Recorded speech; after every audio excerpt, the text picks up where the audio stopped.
বলেন, মেয়র বলেন, vice chairman বলেন, ইউনিয়নের চেয়ারম্যান বলেন, মেম্বার বলেন, যাদের নাম ঘোষণা হয়েছে এরা কেউ পদপ্রার্থী না, এরা সব নমিনি। কথা বুঝতেছেন? পদপ্রার্থী আর নমিনির ভেতরে পার্থক্য আছে। এদেশে 300 মানুষের নাম আমিরে জামাতের মাধ্যমে বাংলাদেশ জামাত ইসলামী ঘোষণা দিয়েছে। এরা কেউ পদপ্রার্থী না, এরা সব নমিনি। আপনি খোঁজ নিয়ে দেখেন, এরা কেউ জানেই না যে আমি নমিনেশন পেয়েছি, তাকে জানানো হয়েছে। বাংলাদেশ জামাত ইসলামী এই দৃষ্টান্ত সৃষ্টি করতে পেরেছে বাংলাদেশে। এই দলে যদি কেউ পদ চেয়ে নিতে চায়, ও কিয়ামতের আগেও পাবে না। অথচ অন্য দলে আমরা দেখি এই পদ পাওয়ার জন্য মানুষ মারামারি করে মরে যায়। ঝিনাইদহ নেই, এখনো তো শুরু হয়নি, হোক, দেখেন কি হয়। অথচ 300 মানুষের নাম সারা দেশে ঘোষণা হয়েছে, কেউ তো মারা যায়নি। আর আমি দেখলাম যাদের নাম ঘোষণা হয়েছে প্রত্যেকে ওই দিন কন্দন করেছে। এটা একটা বিশাল বোঝা। সংগঠন বাদ দিয়ে অন্য কেউ যদি আমাদের ওপর এটা চাপিয়ে দিত, সত্য কথা বলছি, আমরা সত্যি এটা নিতাম না। কিন্তু সামি'না ওয়া আতা'না এই কথা বলে যেদিন এসেছি, যে শুনলাম এবং আল্লাহ রাসূলের বাইরে যদি কিছু না হয় মেনে নিলাম, এই জন্য আমরা কিছু বলতে পারি না। এই দৃষ্টান্ত যেহেতু বাংলাদেশ জামাত ইসলামী সৃষ্টি অলরেডি করে ফেলেছে, তাদের কাছ থেকে আপনারাও শিক্ষা নিন। এখনো 73টা দল আছে এই দেশে। কত? 73টা। আশা করছি সবাই বাংলাদেশ জামাত ইসলামীকে মডেল মনে করবে, কারণ এই দেশে যা কিছু করতে চান ভালো, জামাত ছাড়া আপনি অন্য কারো কাছে পাবেন না। যা আছে, আমি বাংলায় কথা বলছি, সবগুলো ধোঁকাবাজি, প্রতারণা, এই 2 নাম্বারই, এই মুখ জোর করা ছাড়া, এই চাপাবাজি ছাড়া কিচ্ছু নেই। আপনি রিমান্ডে নিয়ে পিটাবেন, দেখবেন সব বলে দেবে। আজকের মাহফিলের প্রধান অতিথি, আপনারা যার নাম এতক্ষণ শুনলেন, দেখলেন, তার কথা শুনলেন, অধ্যাপক আলী আজম মোহাম্মদ আবু বকর। অনেক বড় নাম, আল্লাহ যেন বড় করেন, বলেন আমিন। উনি আমির বাংলাদেশ জামাত ইসলামী ঝিনাইদহ জেলা শাখা। জামাত শুধু এখন জেলায়, থানায়, উপজেলায় নেই, ইউনিয়নে নেই, এখন ওয়ার্ড পর্যন্ত চলে গেছে। অথচ এই দেশে যাদের ওয়ার্ড না, ইউনিয়ন না, থানা না, উপজেলা না, জেলা না, বিভাগ না, শুধু কেন্দ্রে সভাপতি আর সেক্রেটারি, তাছাড়া আর কেউ নেই। তাদের গলাবাজি দেখেছেন? তাদের ফাপড় দেখলে মনে হয় সারা দেশই তাদের, অথচ সে নিজে সভাপতি আর ছেলে সেক্রেটারি। আমি জেলখানায় পেয়েছিলাম, আমি যে ভবনে থাকতাম ওই ভবনের পাশে একজন ছিল, তার নাম আব্দুল মতিন। উনি আল্লাহর দলের সভাপতি। আমি বলছি, ভাই আপনি আল্লাহর দলের সভাপতি, সেক্রেটারি কে? বলছে আমার ছেলে। এরকম দল দেশে নেই। এই রাম আর বামদের যে গলা ফাটানো চিৎকার, ওদের শুধু ওই, তাছাড়া আর কেউ নেই। সুতরাং আজকের প্রধান অতিথি উনি একজন কলেজের অধ্যাপক। কোরআনের আয়াত যেভাবে পড়ছিলেন, বোঝাচ্ছিলেন, একজন মাওলানার মতো না? বলেন তো, অনেক মাওলানা মনে হয় এভাবে ডিপলি কোরআন বোঝে না। ওয়ানজালনাল হাদিদা ফিহি বাসুন শাদীদ, উনি যেটা মেন করতে চাচ্ছিলেন, আল্লাহ রাব্বুল আলামিন এই শক্তি, এই ক্ষমতা, এই রাজত্ব যেন এবার এদেশের মুসলমানদের হাতে এনে দেন। আরো জোরে বলেন আমিন। এখানে আলোচনা রেখেছেন বাংলাদেশ জামাত ইসলামী ভাই চেয়ারম্যান, আগামীতে যেন চেয়ারম্যান হয় ইনশাআল্লাহ। এই সমস্ত মানুষগুলো চেয়ারম্যান, মেয়র, এমপি যদি হয়, এদের এই টাকা এদিক থেকে এদিকে যাবে না। তো বাকি যাদেরকে তো দেখলাম, যারা এখন এই যে গলা ফাটাচ্ছে, ওরা বারবার 5 বার চ্যাম্পিয়ন হয়েছে। মানুষ তো খেলাধুলা করে চ্যাম্পিয়ন হয়, আর তারা দুর্নীতিতে। তারা যদি এখন আবার গলা উঁচু করে কথা বলে, গলা কেটে ফেলা দরকার না? আমার আজকের আলোচনার বিষয়টা আমি আগে বলে দিচ্ছি। আমি এভাবে সাজিয়েছি কোরআনের এই আয়াত দিয়ে, আমি তাফসীর থেকে এগুলো বানিয়েছি। সাবধান, কার আদর্শ অনুসরণ করছেন, যেহেতু সিরাত মাহফিল। আলোচনার বিষয় কি বললাম? সাবধান। এরপর একটা আশ্চর্যবোধক চিহ্ন আছে। এরপরের শব্দটা হচ্ছে কার আদর্শ অনুসরণ করছেন, প্রশ্নবোধক চিহ্ন। আশা করছি এই বিষয়টা সামনে নিয়ে ঘন্টাখানিক কথা বলতে চাই। শুধু প্রসাব পায়খানা আর বিড়ি খাওয়া ছাড়া কেউ যাবেন না। না, অনেকের আবার নেশা আছে, তো খেয়ে আবার চলে আসবেন। ঠিক আছে, অবশ্য ঠিক। হ্যাঁ, আজিজ বিড়ি তো পাশের জেলায় তৈরি হয়। এখানে বিশেষ অতিথি অনেক মানুষের নাম দিয়েছেন আপনারা। জেলা নায়েবে আমির এসেছেন জনাব আব্দুল আলিম, জেলা সেক্রেটারি এসেছেন অধ্যাপক আব্দুল আওয়াল, মাওলানা ওলিউর রহমান, কাজী সগির আহমেদ, মাওলানা রেজাউল করিম, আলমগীর হোসেন, 17 নম্বর নলডাঙ্গা ইউনিয়ন এটা জামাতের চেয়ারম্যান নমিনি উনি আলমগীর হোসেন ভাই। আর আপনাদের মহারাজপুর ইউনিয়নে বাংলাদেশ জামাত থেকে নমিনি হয়েছেন আমার আলম হোসেন ভাই। এসেছে উনি আলী আহমেদ, আহমদ আলী, আহমদ আলী, দামাত বারকাতুহুমুল আলিয়া। এই ঝিনাইদহ, বিশেষ করে এই জেলাতে পুরাটায় আমরা কোরআনের দাওয়াত নিয়ে আসি। আপনারা অন্য যাই মনে করেন, আমি রাজনৈতিক একটা পরিচয় বহন করি, কিন্তু কোরআন সামনে নিয়ে যখন কথা বলি, এখন আমার সামনে সবাই আমার শ্রোতা। সেই হিসাবে যাদের মাধ্যমে আসি, হাজী আরজান আলী ওনার মাধ্যমে আসা হয় বেশি। আল্লাহ তাআলা হাজী বান্দাকেও কবুল করেন। মঞ্চে বসা ওলামা ইকরাম, সামনে বসা মুসলমান ভাইরা, পর্দার আড়ালের সম্মানিতা মা এবং বোনেরা, প্রাণ প্রিয় ঝিনাইদহবাসী, দরবারে ইলাহিতে এই গুরুত্বপূর্ণ সময়ে, রাতের বেলা, রবিউল আউয়াল মাসে শুকরিয়া দান, সকলে বলেন আলহামদুলিল্লাহ। পৃথিবীর মানুষকে আল্লাহ 4টা জিনিস দিতে পারলে খুশি। এদিকে তাকা। পৃথিবীর মানুষকে আল্লাহ 4টা জিনিস দিতে পারলে উনি খুশি, কিন্তু মানুষ এই 4টা পেলে নারাজ হয়ে যায়। আল্লাহ খুশি দিতে পেরে, মানুষ নিতে পেরে খুশি না বেজা? বেজা। এটা মুসলিম শরীফের হাদিস। নবীজি বলেন, 1 নম্বরে আল্লাহ যদি কারো ঘরে কন্যা সন্তান দিতে পারে আল্লাহ খুশি হয়। কিন্তু আমরা যারা দুনিয়াতে আছি, সে যেই হোক, প্রাথমিকভাবে কন্যা পেলেই মানুষ নারাজ। এই যে মেয়ে হলে মানুষ নারাজ হয়ে যায়, এই স্বভাব কোনো মুসলমানের না, কোনো ইমানদারের না। ওয়া ইযা বুশিরা আহাদুহুম বিল উনসা যাল্লা ওয়াজহুহু মুসাওয়াদ্দাও ওয়া হুয়া কাযীম। সূরা নাহলের ভেতরে এসেছে, আল্লাহ বলেন, যখন আপনি কন্যা হয়েছে এই সংবাদ দেবেন, কাফের যারা, তাদের মুখ কালো হয়ে যাবে। কন্যা হয়েছে কথা বললে মুখ কালো হয় কাদের? আর বাংলাদেশে কালো হয় কাদের?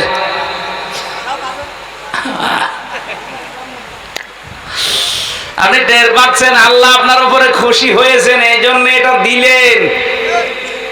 নবীজি বলেন, আল্লাহ পাক যদি কাউকে একটা কন্যা দেয়, সে যেন বিশ্বাস করে আল্লাহ তার জন্য একটা জান্নাত বরাদ্দ করে রেখেছেন।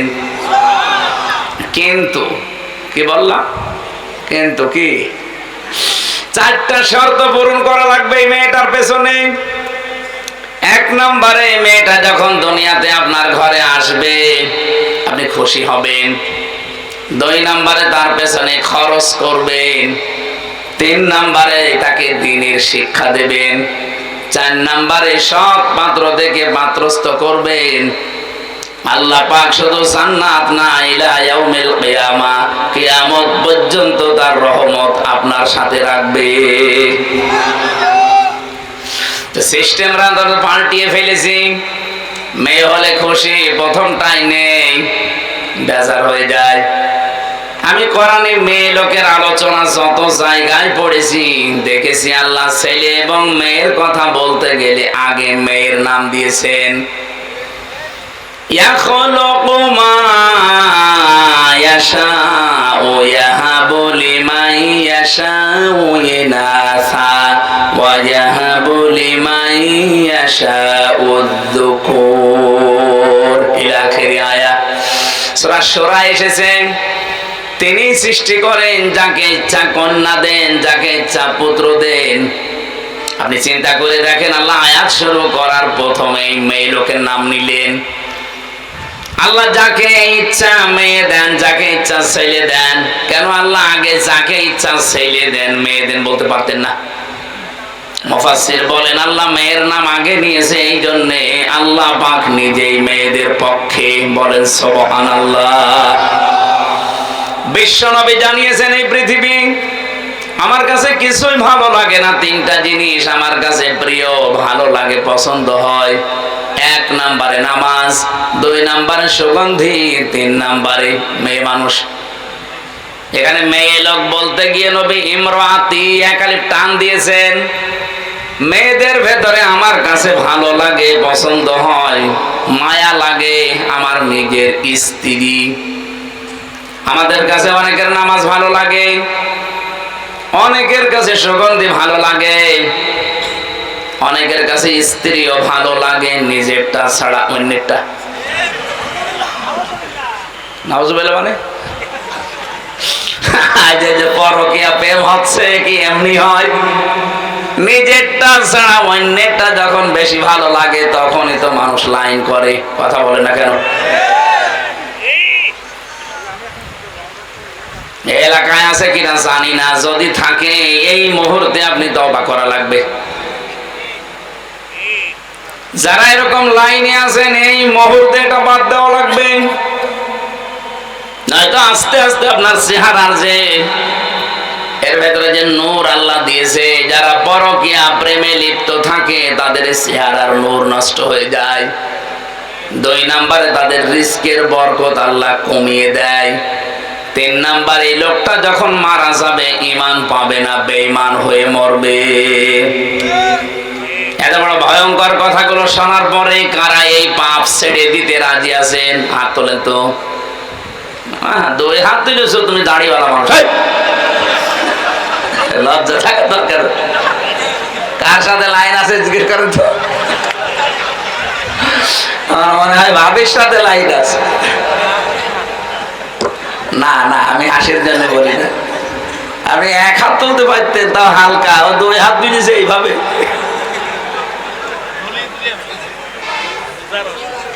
যদি কেউ থেকে থাকেন আশা করছি ওনার মতো ছেড়ে দেবেন। বিশ্বনবী জানিয়েছেন, কোন ঘরে যদি একটা আল্লাহওয়ালা মেয়ে লোক থাকে, ওই বাড়িওয়ালা যেন বিশ্বাস করে জান্নাতের একটা টুকরা আল্লাহ তাকে দিয়েছে। এখানে যারা বাবা আছি, মেয়ের বাবা, এই যে 4টা কথা বললাম, যেটা করলে কিয়ামত পর্যন্ত, শুধু ইলা ইয়াউমি, ইলা দুনিয়া পর্যন্ত নবী দেননি, ইলা ইয়াউমিল কিয়ামা, কিয়ামত পর্যন্ত আল্লাহর দয়া রহমত তার উপরে থাকবে।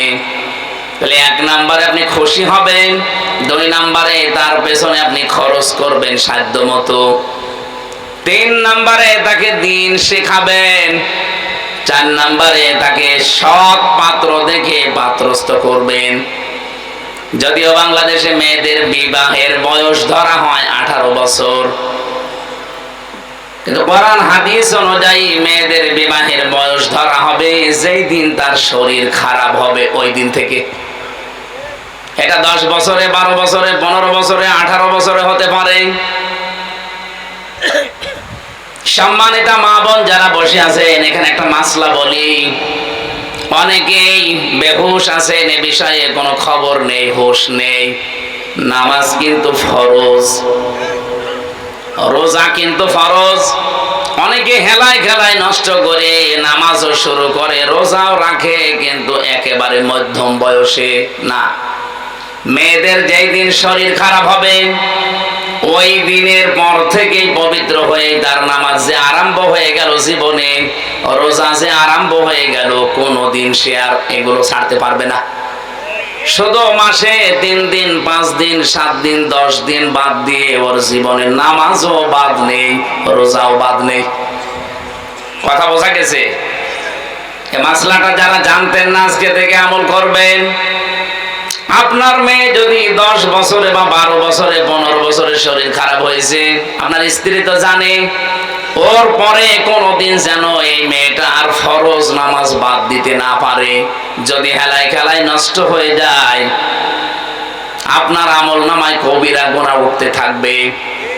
এই যে নামাজ পড়লো না আপনার এই মেয়েটা, বালেগা হওয়ার পরেও কিয়ামতের দিন এই মেয়েটাকে যখন সর্বপ্রথম আল্লাহ তুলবে, আপনারা জানেন সবাই, আউয়ালু মা ইউহাসাবু বিহিল আবদু ইয়াউমাল কিয়ামাতিস সালাহ। কিয়ামতের দিন আল্লাহ তার সামনে দাঁড় করিয়ে সর্বপ্রথম নামাজের হিসাব নেবেন। এই মেয়েটাকে যখন জিজ্ঞাসা করবে, তোমার শরীর খারাপ হয়েছিল 13 বছর বয়সে, আর নামাজ আরম্ভ করেছো 20 বছর বয়সে, এই 7টা বছর যে নামাজ পড়ো নাই, কার আন্ডারে ছিলে? এই মেয়েটা নির্দ্বিধায় ওই দিন কিন্তু আপনার দোষ দেবে। কথা বলেন না কেন? নির্দ্বিধায় বলবে, ওয়াকালাল্লাযীনা কাফারু রাব্বানা আরিনাল্লাযাইনি আযাল্লানা মিনাল জিন্নি ওয়াল ইনস নাজআলুহুমা তাহতা আকদামিনা লিয়াকুনা মিনাল আসফালিন। সূরা হামিম সাজদার 29 নম্বর আয়াতে এসেছে, রব্বুল আলামিন বলেন, কাফেরেরা ওই দিন বলবে, রব্বানা, হে আমাদের প্রতিপালক, আরিনা, আমাদেরকে দেখান, আদাল্লানা মিনাল জিন্নি ওয়াল ইনস, ওই সমস্ত জিন আর মানুষদের যারা দুনিয়াতে আমাদেরকে পথভ্রষ্ট করেছিল, তারা নিজেরা হেদায়ের উপরে চলতো, আমাদেরকে চালাতো না, ওদেরকে ডাক দেন। এখানে ডাক দেন বলতে ডাক দেওয়া হবে সর্বপ্রথম তার গার্জিয়ান, মা আর বাবা, বড় ভাই, এদেরকে। রব্বুল আলামিন ব্যাখ্যা দিচ্ছেন নিজে কিভাবে কি করবে জানো। এই সন্তানটা মাকে আর বাবাকে দেখার পরে বলবে, কাছে আসেন, নাজআলহুমা তাহতা আকদামিনা। আল্লাহ কদম দিতে পারতেন, আকদাম বহু বচন দিয়েছেন। আপনার এই আদরের মেয়েটা, আপনার আদরের ছেলে আপনাকে ডাক দিয়ে নিচে ফেলবে আর মুখের উপরে জোড়া লাথি দেবে। আপনার মেয়ের বয়স এখন 17 বছর, আমার জাদু ঘুমাচ্ছে, ঘুমা করে নামাজে দরকার নেই এখন, অথচ এই জাদু আপনার মুখে জোড়া লাথি মারবে। আমি এটা বানালাম না, বলেন? এখানে হাজারো মানুষ আমরা এরকম চরিত্রের আছি, বহু মানুষ আমি জানি, ছেলেকে মেয়েকে মহব্বতে ভালোবাসায় ফজরের নামাজে ডাকতে চায় না, এমনকি এমন বউ আছে ডাক দিলে আবার রাগ করে। না, অতটুকু মানুষের আবার নামাজ কিও, ঘুমাচ্ছে ঘুমাক, সকালে প্রাইভেট আছে, প্রাইভেটে আগে হয়ে গেল। মুয়াজ্জিন সাহেব যে কিছুক্ষণ আগে ডাক দিয়ে গেল, আসসালাতু খায়রুম মিনান নাওম, এই ঘুমের চাইতে নামাজ উত্তম। মুয়াজ্জিন কি বলেছে? আসসালাতু খায়রুম মিনাল প্রাইভেট বলেছে। আপনি কোন কারণে ঘুমাচ্ছেন? আশা করছি যাদের মেয়ে আপনি খোঁজ নেবেন, যদি আপনি দেখেন আপনার স্ত্রীর কাছ থেকে খোঁজ খবর নিয়ে যে আপনার মেয়ে অন্তত এখন 15 বছর 14 বছর থেকে তার শরীর খারাপ আরম্ভ হয়েছে, কোনো ছাড় নেই, নামাজ তাকে পড়তেই হবে, নয়তো ওই মেয়ের কারণে কিয়ামতের দিন শেষে আবার জাহান্নামে শুধু যাবেন না, লিয়াকুনা মিনাল আসফালিন, বলবে আল্লাহ একে তো জোড়া লাথি মুখে দেব, আমি যেখানে যাই ওকে সেখানে নিয়ে যাব। আসফালা সাফিলিন ইসমে তাফজিলের সিগা, এত নিচে জাহান্নামে নিয়ে যাব যার নিচে আর কেউ যায় না। কে বলবে এটা? আপনার আদরের এই 14 বছরের মেয়েটা। বলেন নাউজুবিল্লাহ। নবীজি এজন্যই জানিয়েছেন, মেয়ে যখন আসবে খুশি হবা, কারণ 4 জন ফেরেশতার সঙ্গে সঙ্গে ওই ঘরের ভেতরে এসে বলে, এই দুর্বল দেহটা একটা দুর্বল দেহ থেকে বের হয়ে এসেছে, এই মেয়েটাকে যা আদর করবে, দিন শেখাবে, সৎ পাত্রে পাত্রস্থ করতে পারবে, কিয়ামত পর্যন্ত আল্লাহর রহমতটি নাজিল করি। সিস্টেম অপর পৃষ্ঠায় দেখুন, নবীজি বলেন, এটা মুসলিম শরীফের হাদিস, আল্লাহ পাক সবচাইতে বেশি রাগান্বিত হয় দুনিয়ায় 4টা কাজে, কিন্তু বান্দা বান্দি দুনিয়ায় এই 4 কাজ করতে পেরে খুশি। 1 নম্বরে মানুষ খুশি হয় যৌতুক পেয়ে, আর আল্লাহ নারাজ হয় এইটা দেখলে। এসিনাই দায় যৌতুক নেই। পাশের জেলা আমার কুষ্টিয়া, সংস্কার যখন আরম্ভই হয়েছে, এই 2 মহিলা এতদিন আমাদের মাথার উপরে ছিল, যৌতুক নামে মানবতার সাথে মহা কৌতুক আজও বন্ধ করতে পারে নাই। এখন যিনি আছেন তিনিও পারছে না। আশা করছি আগামীতে ইসলাম আসলে এই যৌতুক ঝাঁটা পিটাই করে বিদায় করা হবে। এখানে মনে হয় যৌতুক খাওয়া কেউ নেই। অনেক সন্তান খেতে চায় না, বাধ্য হয় তার বাবা আর মায়ের কারণে। এ মা বাবা না, এটা ডাইনি। আমার তো যতটুকু কোরআন হাদিস পড়ে আমি পেয়েছি, কেউ যদি যৌতুকের টাকা খাওয়ার ইচ্ছা করেন, এই ইচ্ছাকে দাবিয়ে রাখার জন্য আপনি নিজের পায়খানা নিজে খেয়ে ফেলবেন। কি নাউজুবিল্লাহ বলেন? আপনি যদি এইটা শুনে নাউজুবিল্লাহ বলেন, পায়খানা খেলে একটা গুনাহ হয় মাত্র, আর যৌতুকের টাকা নিলে ডবল গুনাহ হয়। 1 নম্বরে কবিরা গুনাহ, 2 নম্বরে জুলুমের গুনাহ। যারা এই কাজ করছেন আপনারা বন্ধ করেন। বিশেষ করে এই যে বরযাত্রী যাওয়া মেয়ের বাড়িতে, এর মতো ছোট লোকই কাজ কারবার দুনিয়ায় আর হয় না। কোন কারণে বরযাত্রী যান? এটা এসেছে হিন্দুদের সংস্কৃতি থেকে, অথচ ইসলাম থেকে যেটা এসেছে, এখানে অধিকাংশ মুসলমান এই কাজ করে না। সেটার নাম অলিমা। কি মুসলমানেরা বিয়ে করবে কি বরযাত্রী না অলিমা? এখানে কারা অলিমা করেছেন হাত তোলেন তো। আন্দাজে হাত তোল, অলিমা বসো।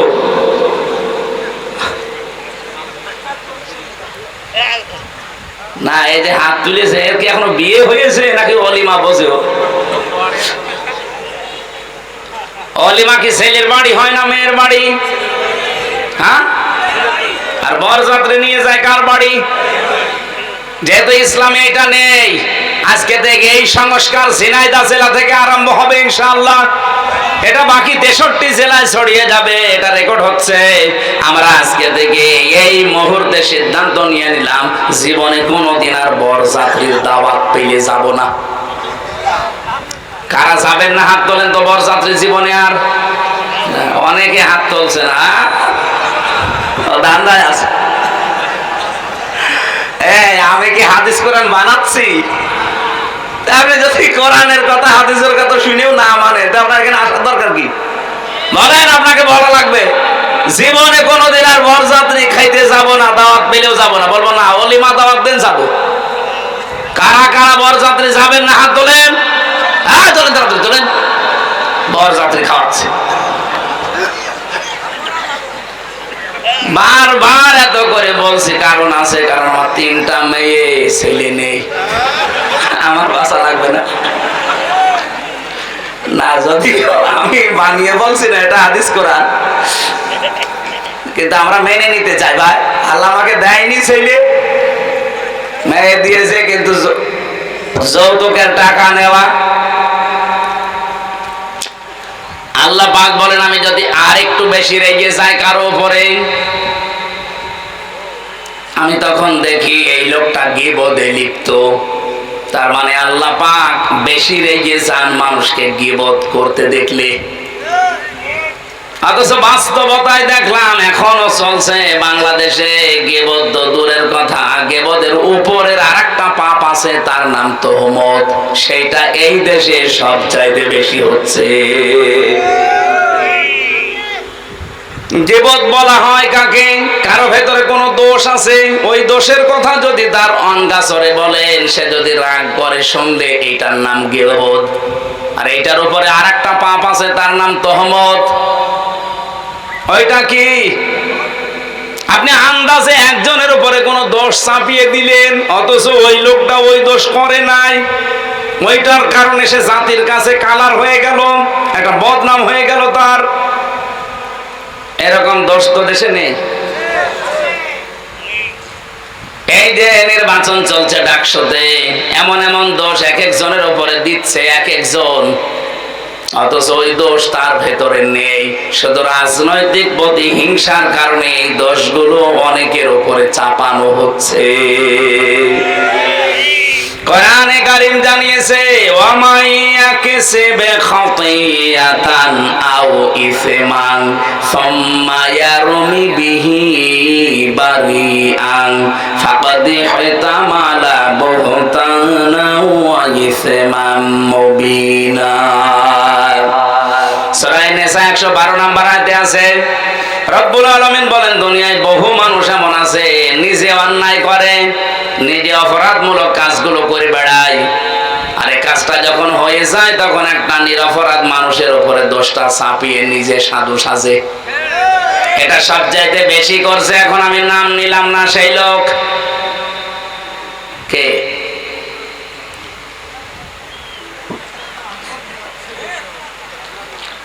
সবচাইতে বেশি করছে এখন এই লোক, নাম নিলাম না, কোন লোক? সেই লোক।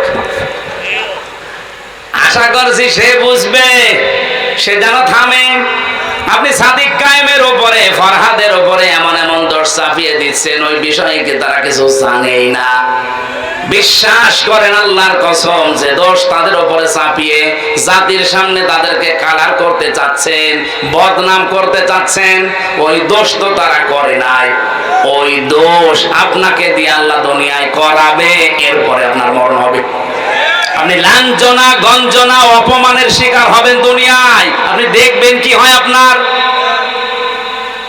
পৃথিবীতে এটা চির সত্য, ধ্রুব সত্য কথা, দুনিয়ায় যে ধরনের অপরাধ করে না তার উপরে যদি ওই অপরাধ কেউ চাপিয়ে দেয়, মহান আল্লাহ তাকে দিয়ে ওই অপরাধ আগে করায়। হাসিনা এই দেশে 15.5 বছরে বহু আলেমের উপরে এমন মিথ্যা তহমত চাপিয়ে দিয়েছিল যে বিষয়ে আলেমরা জানতোই না। কথা বলে না কেন? আরে ভাই, আমি নিজে তো ভিকটিম, আমার উপরে দেশ চাপিয়ে দিয়েছিল যেটা, ও বিষয়ে আমি জানতামই না।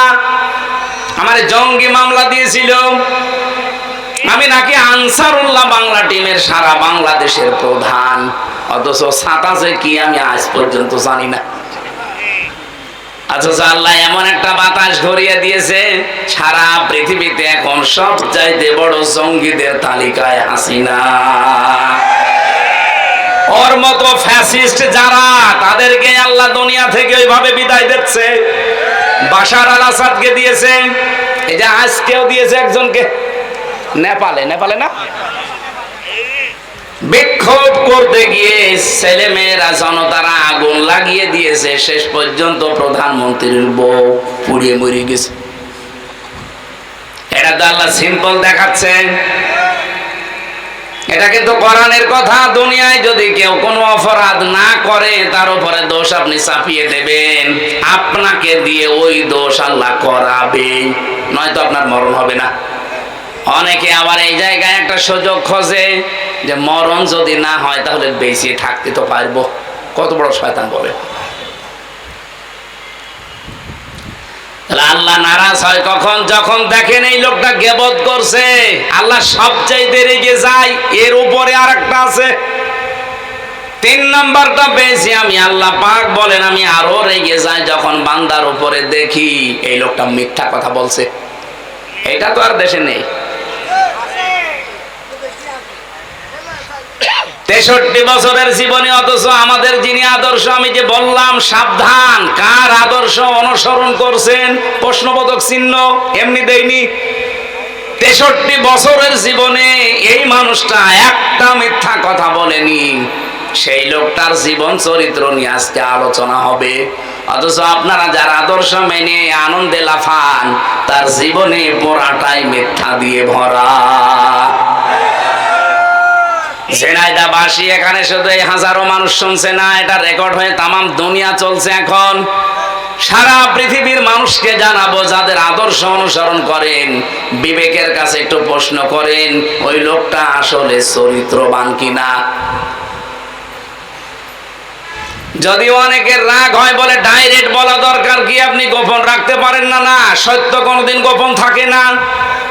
বাংলাদেশে এখন চরিত্রবান সত্যই মানুষ যদি ছাত্র সংগঠনে আপনি খুঁজতে চান, ইসলামপন্থী ছাত্র সংস্থা ছাড়া আপনি খুঁজে পাবেন না।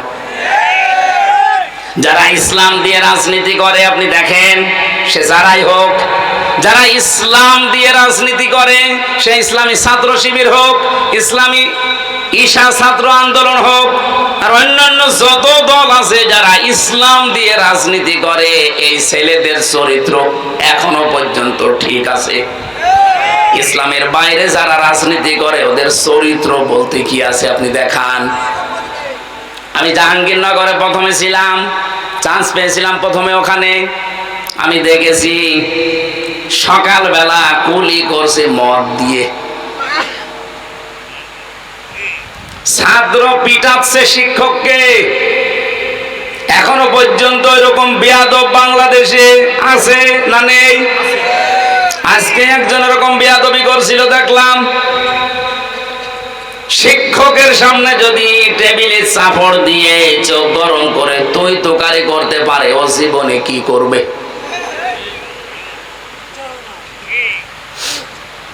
আমাদের ইমাম, যিনি ইমাম আবু হানিফা রহমতুল্লাহ আলাইহি, এমনিতে এত বড় হননি।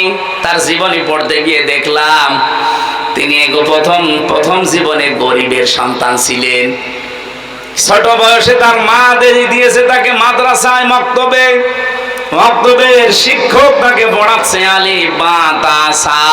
উনি প্রতিদিন এই কায়দা আমপারা কোরআন যায় বলেন, কাঁধে করে নিয়ে যায় মাদ্রাসায়, আবার আসে, কিন্তু পায়ে জুতা নেই। শিক্ষক একদিন ডাক দিয়ে বলছে জুতা, বলছে ওস্তাদ জুতা কেনার পয়সা টাকা আমার কাছে নেই। আমার মাও গরিব মানুষ। ওস্তাদ শেষ পর্যন্ত তার মাথার টুপিটা তাকে দিয়েছে, মাথায় টুপি লাগিয়ে দিয়েছে। পরের দিন আবার এসে তাকে খালি পায়, মাথা তো খালি ছিল, টুপি নাই, দিলাম তোরে আমি আর কি দেব।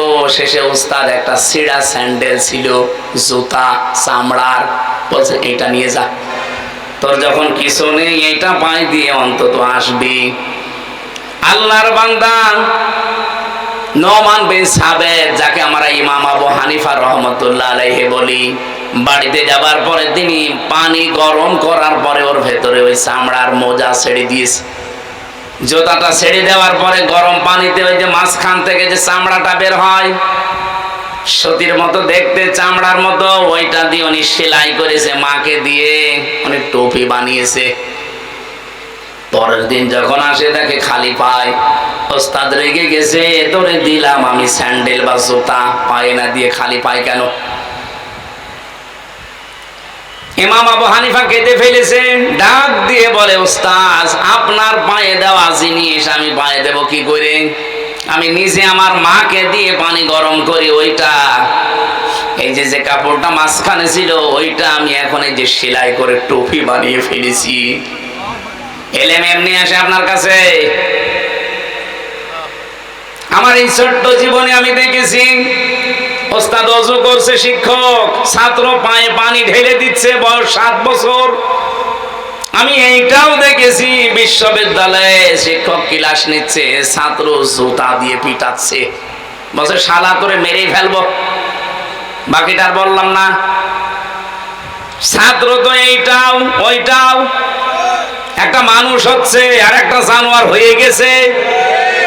জানোয়ার যেন আরো তৈরি হয়, সেজন্য গোপন ষড়যন্ত্রের ফাঁদ অনেকে বিছিয়েছে। এই জন্য ক্লাস 1 থেকে 5 পর্যন্ত গানের মাস্টার নিয়েছে, কিন্তু মাওলানা নেয়নি। আমরা চাই আগামী থেকে ডক্টর মোহাম্মদ ইউনূস আপনি যে কয়দিনই আছেন একটা কিছু করে যান, যেন আপনি অমর হয়ে থাকতে পারেন। ফেব্রুয়ারির 12 তারিখে বলেছেন যে নির্বাচন দিয়ে আপনি বিদায় নেন, কিন্তু এমন একটা কাজ আপনি 92% মুসলমানের দেশে করে যান, এই দেশে আগামীতে কিয়ামত পর্যন্ত যত সন্তান আসবে তারা 5 পর্যন্ত পড়লেই যেন আলেম হয়ে যায়। একজন করে আলেম শিক্ষক নেওয়ার দেওয়ার পক্ষে আপনারা নেই? বলেন বলেন। দাবি আছে কার কার? এই দাবিটা আমার সাথে হাত তোলেন তো, লিল্লাহে তাকবীর। এটা শুধু ঝিনাইদহবাসীর দাবি না, সারা বাংলাদেশের 18 কোটি মানুষ, দল মত জাতি বর্ণ ধর্ম নির্বিশেষে সবার আহ্বান এটা। আশা করছে ডক্টর ইউনূস তাদের দায়িত্ব নিয়েছে, তারা যেন এই পালস বুঝতে পারে। এটা একটা গভীর ষড়যন্ত্র। গানের মাস্টার নিয়োগ দিলেন, সেখানে টাকা লাগবে না। শরীর চর্চার মাস্টার নিয়োগ দিয়েছেন, টাকা লাগবে না। মুসলমানদের টাকা দিয়ে আপনি বেতন দেবেন গান শেখাতে, নাচ শেখাতে, শরীর চর্চা করতে। এই মুসলমানদের টাকা দিয়ে একজন আলেমকে রাখার ক্ষমতা আপনার হয় না। এমনিতেও মাস্টার্সে পড়ে শিক্ষক পিটাবে। আজকে এই গয়েশ চন্দ্র, কি ওর নাম? গয়েশ চন্দ্র, হ্যাঁ, গণেশ। এই গণেশের বাচ্চা গণেশ আজকে যা করেছে একজন শিক্ষকের সামনে, এটা কোনো ছাত্রের আচরণ হতে পারে না। এর আচরণ যদি এই হয়, ওর সামনে কি করবে ওর চোখ মুখ দেখে জাতি বুঝে ফেলেছে। আশা করব আপনারা একটা মাজলুম দল, যারা সর্বোচ্চ দায়িত্বে আছেন, এরকম বেয়াদব গুলোকে ঘাড়ে ধাক্কা দিয়ে বের করে দিন।